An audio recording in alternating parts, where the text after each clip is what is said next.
Yeah, yeah, come on. Yeah, yeah.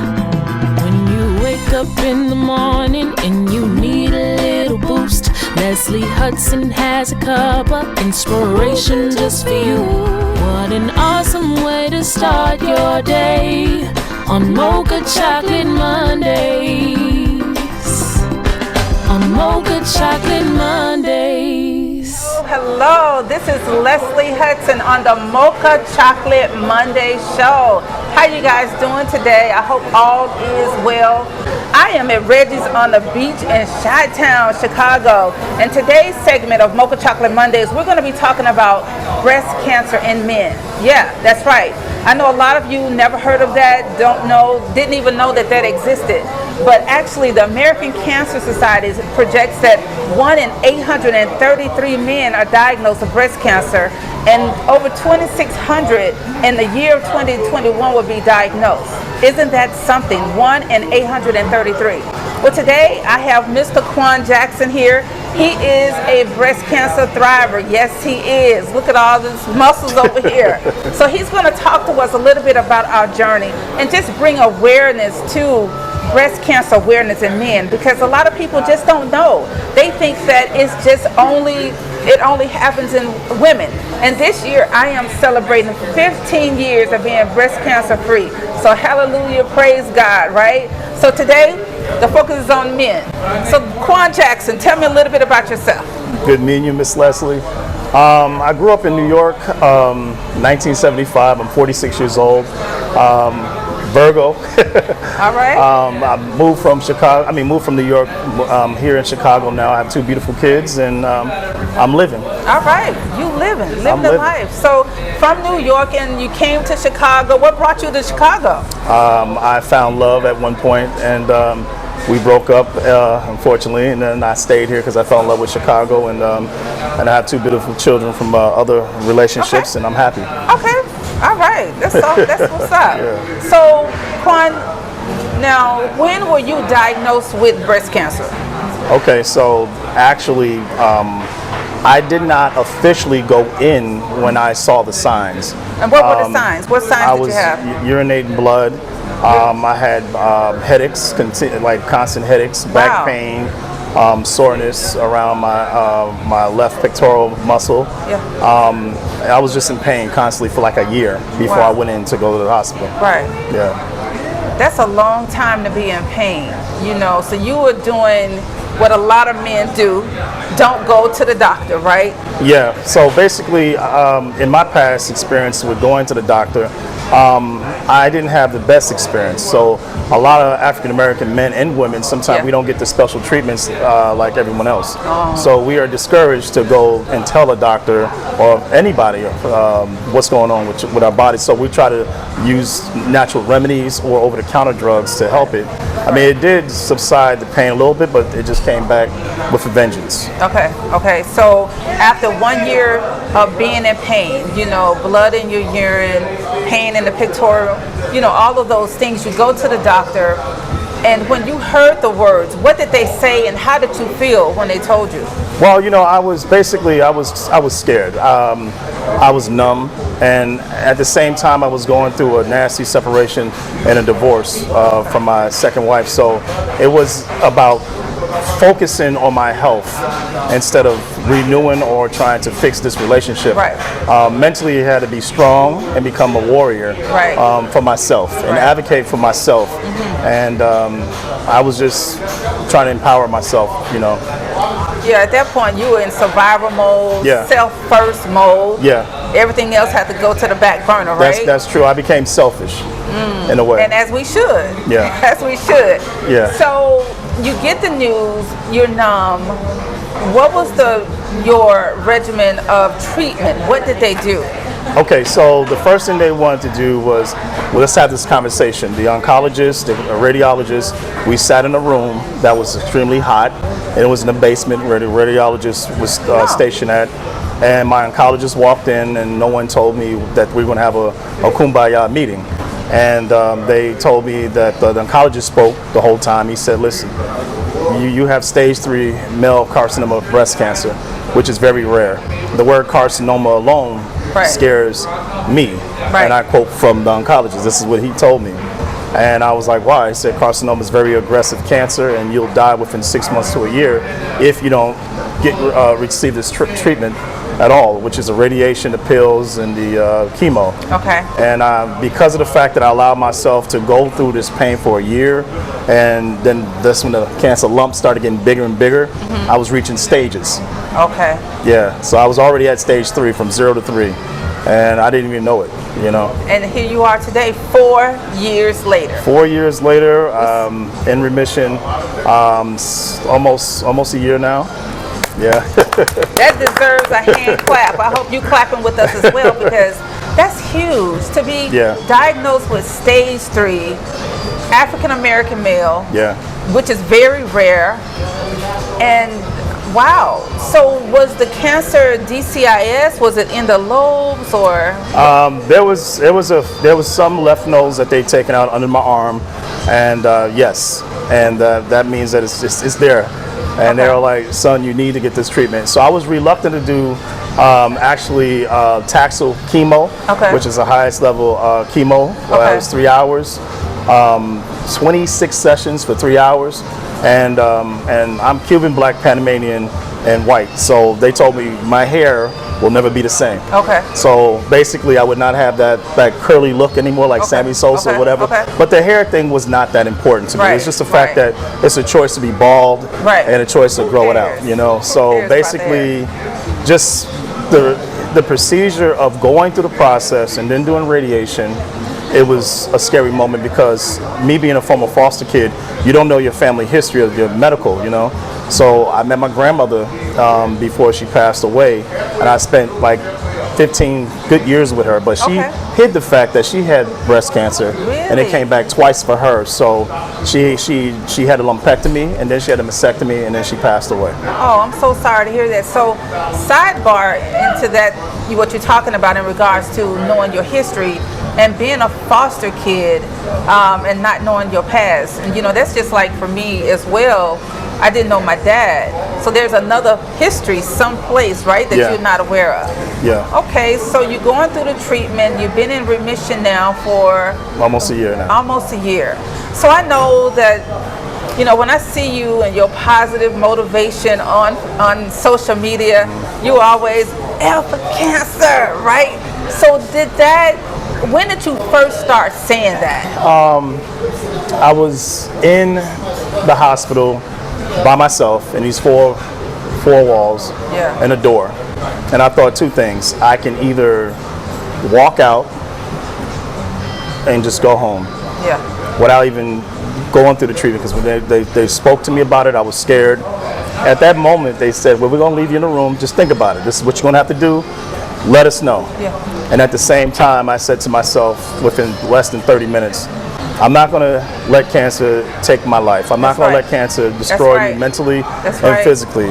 And at that moment, almost 4 years ago, I said to myself, I'm just going to do exactly what I need to do to survive. Right, absolutely. So we know that there are some things that could be factors in regards to men being diagnosed with breast cancer and staying healthy. That's one of the things they talk about with women too. Eating right, exercising, limited your alcohol intake, those type of things, right? So I know that you exercise a lot. Were you already doing that before you were diagnosed though? That's a good question. Yes, I was. Basically, my cancer came from genetics. So the history of my family, my sister, my grandmother, and some of my other relatives, they had cancer, they all died. So the thing is that it can be environment, but mine wasn't an environment factor. Eating healthy was no big thing for me, and I constantly did that, and I stayed true to it because I was a former athlete. So that was a habit I had, just eat. I can eat whatever I want and burn it off in the gym. I love that. But for me, it was just hereditary, you know. That's why I always tell people, you must take that genetic test, that gene test. I agree. I agree. And it is available if they know about the genes, the BRCA, all of those things, right? Just take the test. because it can be genetic, it can be the environment, Yeah. it can be the lack of, and also weight gain, the Weight obesity. gain, yes, Yeah, that's huge. And estrogen, too much estrogen can cause cancer. Absolutely. Yeah. Absolutely. My cancer actually was estrogen positive. Yeah. As well. Too much estrogen could cause it too, so it should be a balance. Absolutely. So what would be your message, to people that are listening to this and thinking like, wow, this guy's in a picture of health. He works out. He was already eating well, working out, those type of things because he's an athlete, right? Former but it's athlete, the genetics. yeah. What Yeah. message would you give to them? First of all, what message would you say? You know what? Go to a health screening. Take care of your body. This is your only body you have. So if you feel sick, I learned my lesson. I'll allow my lumps to grow for a whole entire year and then started urinating blood. So it's not pretty, it's not fun. Take care of your body. Once you you feel a sign or you see a symptom of illness, go to the doctor. No matter what you really think. I opened the statement up by saying we don't get treated the same as other people, but that's cool. Just go. Don't be selfish to yourself. If you don't think about yourself, helping on yourself, think about your children. And that's when I started stepping up. But it took a year later to think about my daughter and my son, and I was being selfish. Don't be selfish. Name a couple things that you intentionally do for you, being selfish. Okay, so being selfish is not worry about what other people say that can direct me and go in the correct way. Not being a great listener. All right. I would turn my back on anyone telling me something that's right, and I know it's right, but in my eyes, I know I can do it, but I'm wrong when I do that. Like if you give me some advice and I know that's going to help me, I'm like, who are you? But that's just being selfish. Exactly. I mean, that's. And the other thing is, like I said, take care of yourself. And I did not listen. Yeah. And I waited till the last minute. And these surgeries I endured was not fun. And how many? 8. 8 surgeries. 8 surgeries and more than like close to 30 mammograms. Wow. So being a man, you got to picture yourself being a man with no boobs, no breasts, excuse me. So you got someone pushing you and they're holding your arm, they're trying to put you in that machine. It's not fun. Not fun at all. We do it every year, of course, and you're right, and we do have the breasts, and being squished like this, it is. Try like 4 or 5 times a year. Wow. For the past, 4 years. 30 mammograms, Yeah. over 26 sessions, 3-hour sessions. It's a lot. Of chemo. Yeah. Taxable chemo. Which was not fun. But we serve a good God. Yes, we do. Yes, we do. And it was also, we serve as an example for everybody else who is listening out there. So I've met a lot of people during my cancer journey that I did not know that I affected or inspired in a positive way. Absolutely. So sometimes they don't respond to some of the things I post, like on Instagram or Facebook, but when I do see them, I touch a lot of people. That's how I met you. Yeah, that's exactly right. That's how we met on social media. Yeah. And I was like, look at this guy working out and doing his thing. And you're such a positive influence. You really are. Thank you. So I know that you're in the school system. Yes, I am. Yeah. You're excited about school starting back? No. No, I'm not. I know with everything that's going on today, right? Yes. It's a lot. It's a whole lot to endure. But one thing we got to remember, we have to try to move on. And we can't stay stagnant or stay still, whatever. But we have to, and we got children to positively affect. Absolutely. So that's why we got to go back. That's right. So how can people get in contact with you if they want to know more about anything that you're working with here in Chicago or about breast cancer for men? I don't know. Do you guys have support groups here? There are a whole lot of support groups in cancer awareness, cancer wards and stuff like that. They have a lot of support groups. They can contact any hospital and they can get that information. For me personally, it's Quann Jackson on Facebook, and it's Jackson Quann, Jackson Quann, no spaces. Okay. All right, and like I said, Quann Jackson, Quann space Jackson on Facebook. I do apologize now if you see anything that you don't like, but that's what moves me and makes me feel happy for that moment. Absolutely. So Again, this is Mr. Quann Jackson, a 4-year breast cancer thriver. He is still living, still doing his thing. And guys, we just want to encourage you to pay attention to your bodies, right? Pay attention to your bodies, When you please. see something change, pay attention, check it out. Just don't take it for granted. In Quann's case, it took him a while, but he still got there. It took a year. It took him a year, 1 right? year. With blood in the urine, with the pain, and those type of things. Chronic back pain, Chronic headaches. back pain. Yeah. So pay attention to your body. Get checked out. And just make sure you stay on top of that. We just want to encourage you also to work out. Work out. Stay active. Stay active. You gotta move something. Yeah, you know what? And some of your doctors are going to tell you, don't do this, don't do that. My doctor, my oncologist, my radiologist told me to sit down. Really? And I had 4 pulmonary embolisms. I take Lovenox shots in my stomach.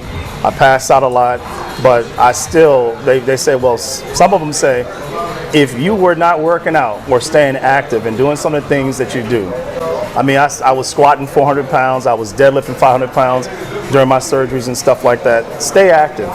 If you shut down mentally, your body will shut down as well. So we apologize for the little dog in the background. We are at the beach. Reggie's on the beach. We want to give them a shout out as well. What a beautiful place to come and visit and hang out. Again, you've watched Mocha Chocolate Mondays, just a cup of inspiration to jumpstart your week. And I hope that this has been information for you, has inspired you. And if you know a man, woman, whoever, you know, let me ask you this one question. I forgot to ask this question in regards to now, you know, when you're in relationships and you're a male breast cancer survivor, and you know, one of the things they always say is check. It's awesome for the man to check the woman. yeah. So do you pay more close attention to that and vice versa, right? Yes, I do. Honestly, I do. And actually, in past relationships, I had young ladies that I was dating. They said, well, what were the signs of you having a lump in your chest? I said, well, let me show you. Right. And they said, oh, I didn't know how to do that. So I'll show them videos on how to check themselves. And so it's all on YouTube. That's awesome. And then we'll share like, I'm not going to get into that.